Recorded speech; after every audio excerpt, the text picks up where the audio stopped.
उत्तर प्रदेश संगीत नृत्य एवं नाट्य कला। संगीत कला यूपी प्राचीन काल से महान संगीतज्ञों की जन्मभूमि कर्मभूमि रही है। नाट्य शास्त्र की रचना भरत मुनि ने की थी, जिसे संगीत की बाइबिल कहा जाता है। यह संगीत और नृत्य के विषय पर रचित प्रथम और नियमित पुस्तक है। नाट्य शास्त्र जो है भरत मुनि का नाट्य शास्त्र, जिसे संगीत की बाइबिल कहा जाता है, यह संगीत और नृत्य के विषय पर रचित प्रथम अनियमित विस्तृत पुस्तक है। भरत मुनि का नाट्य शास्त्र। यूपी में संगीत की परंपरा वैदिक काल से प्रारंभ हुई। सामवेद भारतीय संगीत का पितामह कहा जाता है। सामवेद का उपवेद गंधर्ववेद, जिसे संगीत का विज्ञान कहा जाता है। गंधर्ववेद को गुप्त राजा व सम्राट हर्षवर्धन के समय संगीत विद्या अपने शेष स्थान पर थे। गुप्त राजा समुद्रगुप्त को स्वर्ण सिक्कों पर वीणा बजाते हुए दिखाया गया है। गुप्त राजा व सम्राट हर्षवर्धन के समय संगीत विद्या अपने शीर्ष स्थान पर ही गुप्त राजा समुद्रगुप्त की स्वर्ण सिक्कों पर वीणा बजाते हुए दिखाया गया है। उत्तर प्रदेश में शास्त्रीय संगीत। भारतीय संगीत का मूल नाट्यशास्त्र में निहित है। भारतीय संगीत हिंदुस्तानी संगीत पद्धति। भारतीय संगीत में एक हिंदुस्तान संगीत पद्धति आती है, कर्नाटक संगीत पद्धति आती है। भारतीय संगीत मूल नाट्यशास्त्र में यूपी राज्य सहित संपूर्ण राज्य भारत में हिंदुस्तानी संगीत पद्धति प्रचलित है। यूपी राज्य सहित संपूर्ण उत्तर भारत में हिंदुस्तानी संगीत पद्धति प्रचलित है। यूपी राज्य सहित संपूर्ण उत्तर प्रदेश में हिंदुस्तानी संगीत पद्धति प्रचलित है। हिंदुस्तानी शाखा प्राकृतिक सप्तक स्वर का अनुमान करती है। हिंदुस्तानी शाखा प्राकृतिक सप्तक स्वर का अनुपालन करती है। हिंदुस्तानी संगीत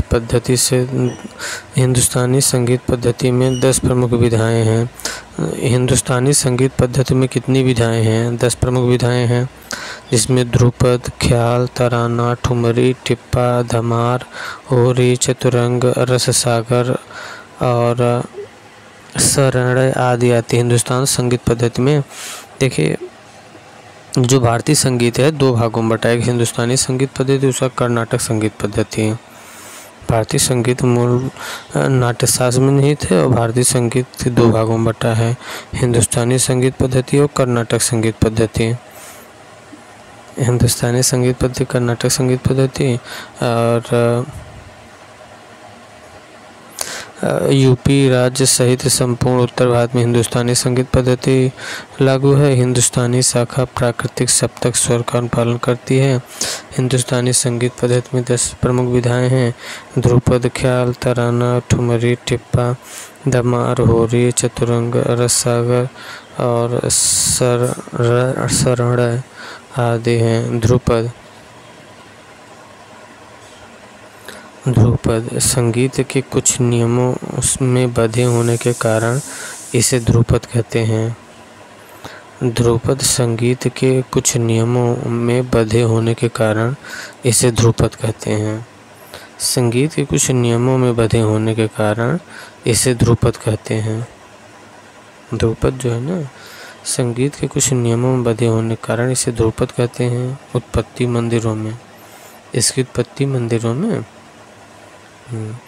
ध्रुपद को परंपरागत रूप से पखावज तथा तंबूतरे वाद्य यंत्र के साथ प्रस्तुत किया जाता है। ध्रुपद के परंपरागत रूप से पखावज तथा तंबूतरे वाद्य यंत्र के साथ प्रस्तुत किया जाता है। ध्रुपद को परंपरागत रूप से पखावज व तंबूतरे वाद्य यंत्र के साथ प्रस्तुत किया जाता है। ध्रुपद आलाप के साथ शुरू होता है और फिर लय को धीरे धीरे बढ़ाया जाता है। ध्रुपद आलाप के साथ शुरू होता है और फिर लय को धीरे धीरे बढ़ाया जाता है। ध्रुपद संगीत के कुछ नियमों में बंधे होने के कारण इसे ध्रुपद कहते हैं। ध्रुपद का उत्पत्ति मंदिरों में हुआ। ध्रुपद को परंपरागत रूप से पखावज और तंबूद्र वाद्य यंत्र के साथ प्रस्तुत किया जाता है। ध्रुपद आलाप के साथ शुरू होता है और फिर लय को धीरे धीरे बढ़ाया जाता है।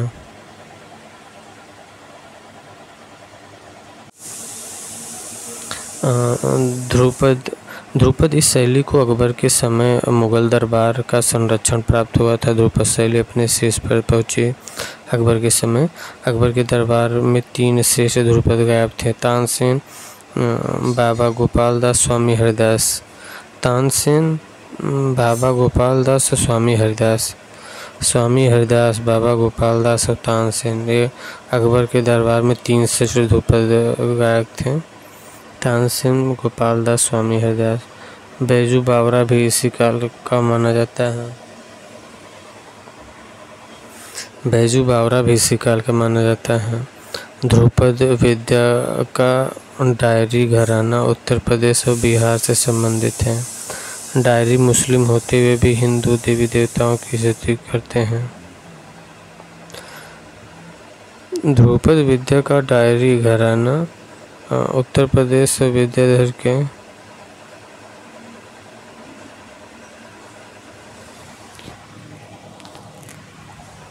बैजू बावरा भी इसी काल का था, अकबर के काल का। और ध्रुपद विद्या का डायरी घराना उत्तर प्रदेश बिहार से संबंधित है। डायरी मुस्लिम होते हुए भी हिंदू देवी देवता की स्तुति करते हैं। डायरी ही मुस्लिम होते हुए भी हिंदू देवी देवता की स्तुति करते हैं। ख्याल जो है, हिंदुस्तान संगीत की ख्याल शैली की उत्पत्ति का श्रेय अमीर खुसरो को दिया जाता है। ख्याल जो है ना, हिंदुस्तान संगीत की ख्याल शैली की उत्पत्ति का श्रेय अमीर खुसरो को दिया जाता है। विशेष महत्व ख्याल की जो है, ये हिंदुस्तान संगीत की ख्याल शैली की उत्पत्ति का श्रेय कहाँ अमीर खुसरो को दिया जाता है। और विशेष महत्व जौनपुर की सरकी सुल्तान मोहम्मद सरकी को है। हिंदुस्तान ख्याल जो है ना, हिंदुस्तान संगीत की ख्याल शैली की उत्पत्ति का श्रेय अमीर खुसरो को दिया जाता है। ख्याल विशेष महत्व है कि जौनपुर की सरकी सुल्तान मोहम्मद सरकी ख्याल शैली की रचना बंदिश कहलाती थी। ख्याल शैली की रचना बंदिश कहलाती थी। और जौनपुर की सरकी सुल्तान मोहम्मद सरकी भी इससे प्रश्रय दिए थे। ख्याल शैली की रचना बंदिश शैली कहलाती है। ख्याल के गायन में आलाप की अपेक्षा तान को अधिक महत्व दिया जाता है। ख्याल के गायन में आलाप की अपेक्षा तान को अधिक महत्व दिया जाता है। ख्याल के गायन में आलाप की अपेक्षा तान को अधिक महत्व दिया जाता है। ख्याल के गायन में आलाप की अपेक्षा तान को अधिक महत्व दिया जाता है। बड़ा ख्याल धीमी गति से गाया जाता है। बड़ा ख्याल धीमी गति से गाया जाता है। बड़ा ख्याल धीमी गति से गाया जाता है। छोटा ख्याल तेज गति से गाया जाता है। बड़ा ख्याल धीमी गति से गाया जाता है। छोटा ख्याल तेज गति से गाया जाता है। उत्तर प्रदेश में किराना और आगरा घराना ख्याल गायक के लिए प्रसिद्ध हैं। उत्तर प्रदेश में किराना और आगरा घराना ख्याल गायन के लिए प्रसिद्ध हैं। उत्तर प्रदेश में किराना और आगरा घराना ख्याल गायन के लिए प्रसिद्ध हैं।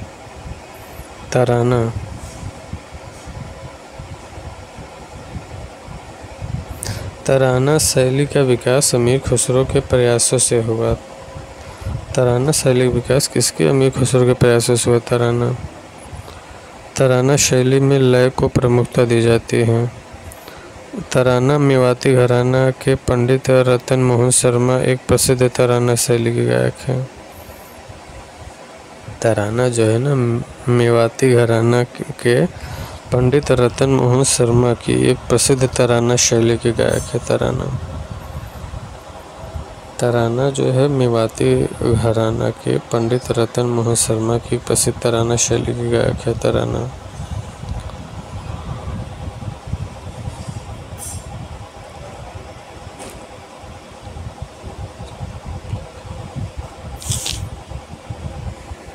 ठुमरी यह हिंदुस्तानी संगीत की अर्धशास्त्रीय शैली है।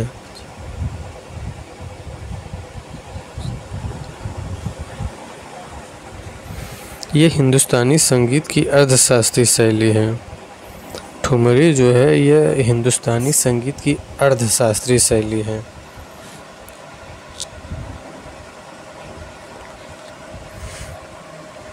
यह हिंदुस्तानी संगीत की ना अर्धशास्त्रीय शैली है। विशेष प्रेम या भक्ति। ठुमरी जो है ना यह हिंदुस्तानी संगीत की अर्धशास्त्रीय शैली है।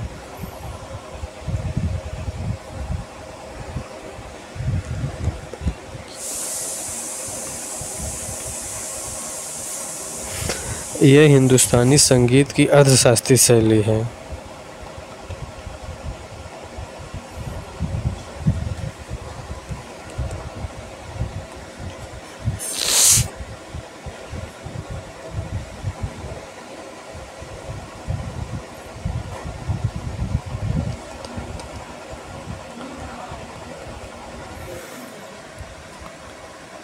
ठुमरी यह हिंदुस्तानी संगीत की अर्धशास्त्रीय शैली है। विषय क्या है? प्रेम या भक्ति है। रचनाओं की भाषा हिंदी, ब्रजभाषी व अवधी होती है। ठुमरी जो है ना हिंदुस्तानी संगीत की अर्धशास्त्रीय शैली है। ठुमरी यह हिंदुस्तानी संगीत की अर्धशास्त्रीय शैली है। ठुमरी क्या है? हिंदुस्तानी संगीत की अर्धशास्त्रीय शैली है ठुमरी। इसका विषय प्रेम या भक्ति है ठुमरी। ठुमरी क्या है? ये हिंदुस्तानी संगीत की अर्धशास्त्रीय शैली है ठुमरी। इसका विषय प्रेम या भक्ति है। रचनाओं की भाषा हिंदी, ब्रजभाषी व अवधी होती है। रचनाओं की भाषा हिंदी, ब्रजभाषी व अवधी होती है। ठुमरी के दो प्रमुख घराने हैं, बनारस घराना और लखनऊ घराना। ठुमरी के दो प्रमुख घराने हैं, बनारस घराना और लखनऊ घराना। अमीर खुसरो, हाँ, इसका जन्म 1253 में कासगंज के पटियाली गांव में हुआ था। पटियाली गांव में एटा में हुआ था। वास्तविक नाम अमीर हसन यामिनुद्दीन खुसरो था। इनका गुरु हज़रत निज़ामुद्दीन औलिया था।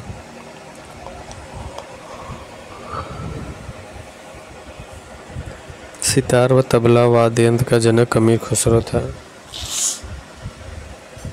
सितार एवं तबला वाद्य यंत्र का जनक अमीर खुसरो था।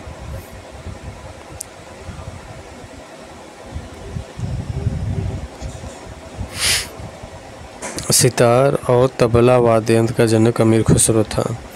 संगीत की ख्याल शैली की विकसित करने का श्रेय सितार व तबला वाद्य यंत्र का जनक अमीर खुसरो। संगीत की ख्याल शैली को विकसित करने का श्रेय है। सितार और तबला वाद्य यंत्र का जनक अमीर खुसरो है। सितार व तबला वाद्य यंत्र का जनक कौन है? अमीर खुसरो है। सितार और तबला वाद्य यंत्र का जनक अमीर खुसरो।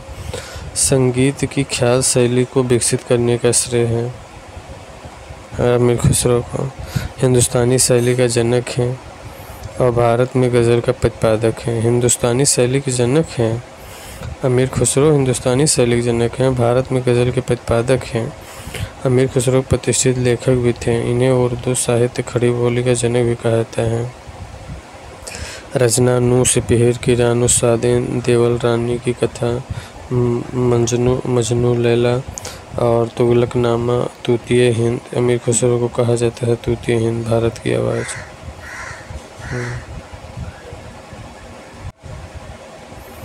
लोक संगीत में देख कजरी। कजरी श्रावण मास में गाया जाने वाला पूर्वी उत्तर प्रदेश का लोकगीत है कजरी। इसकी उत्पत्ति मिर्ज़ापुर मुही। विषय वस्तु क्या है? राधा कृष्ण का प्रेम है कजरी। कजरी में श्रृंगार रस की प्रधानता होती है। स्त्रियों के समूह द्वारा गाया जाने वाला कजरी दुल्मिनिया कजरी कहते हैं। और कजरी में 4 प्रमुख क्षेत्र हैं जिन्हें अखाड़ा कहा जाता है। कजरी के 4 प्रमुख क्षेत्र हैं जिन्हें अखाड़ा कहा जाता है। पंडित विश्वदास मालवी अखाड़ा, पंडित विश्वदास मालवी अखाड़ा, बेगारी अखाड़ा, पंडित विश्वदास मालवीय अखाड़ा, बेगारी अखाड़ा, अक्खड़ अखाड़ा, जहांगीर अखाड़ा। कजरी के 4 प्रमुख क्षेत्र हैं जिन्हें अखाड़ा कहा जाता है। पंडित विश्वदास मालवीय अखाड़ा, बैरागी अखाड़ा,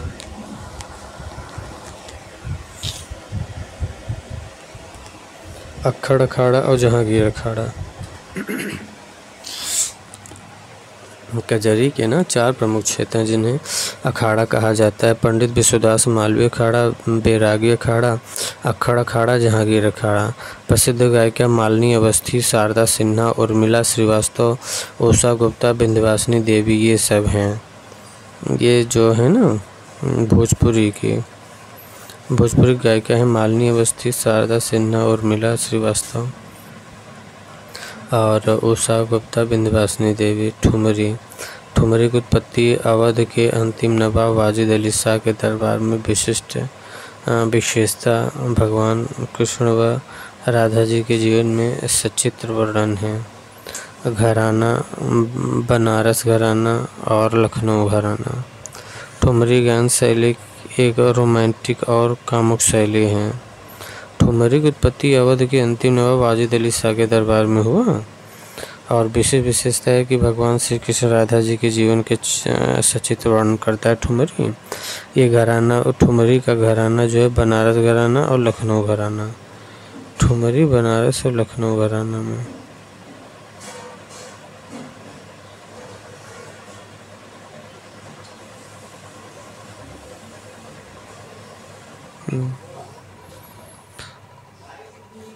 ठुमरी घराना बनारस घराना लखनऊ घराना। ठुमरी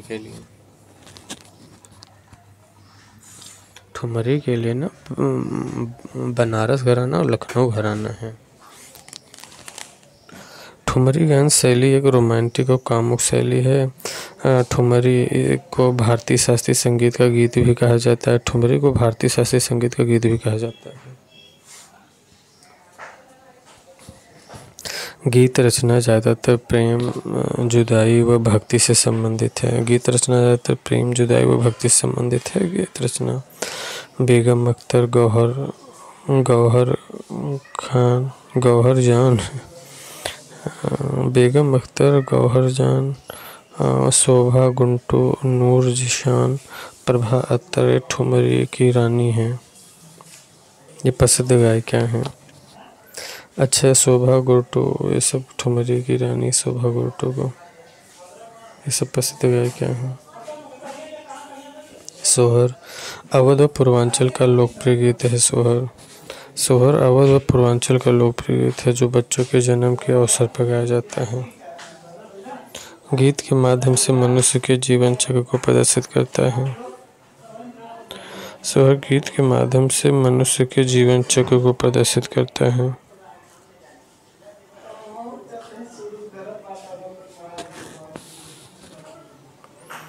गीत के माध्यम से मनुष्य के जीवन चक्र में प्रदर्शित करता है। गीत के माध्यम से मनुष्य के जीवन चक्र को प्रदर्शित करता है।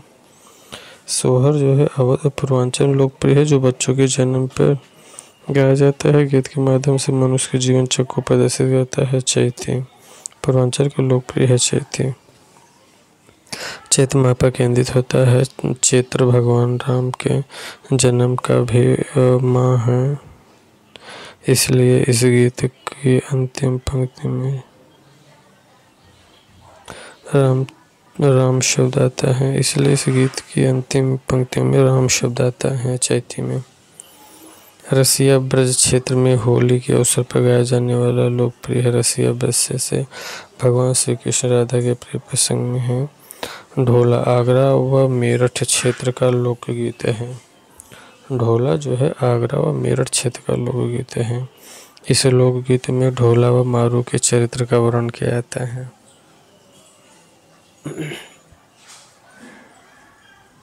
फॉग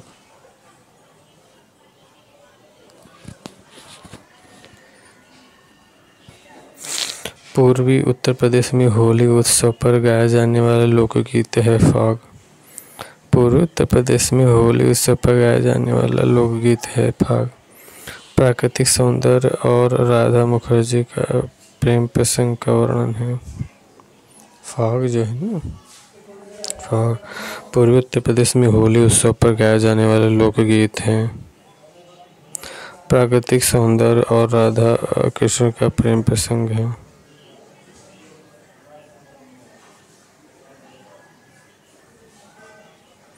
फाग जो है पूर्वी उत्तर प्रदेश में होली उत्सव पर गाए जाने वाले लोकगीत है। प्राकृतिक सौंदर्य और राधा कृष्ण प्रेम प्रसंग पर आधारित है। फाग पूर्वी उत्तर प्रदेश में होली उत्सव पर। बिरहा पूर्वी उत्तर प्रदेश में लोकगीत है। बिरहा पूर्वी उत्तर प्रदेश में लोकगीत है जिसे अहीर समुदाय द्वारा गाया सुना जाता है। बिरहा जैसे पति के विरह में उदास पत्नी का भाव है। बिरहा के प्रथम गायक गाजीपुर के बिहारी यादव थे। बिरहा के प्रथम गायक न गाजीपुर के बिहारी यादव थे और बिरहा पूर्वी यूपी में लोकप्रिय है।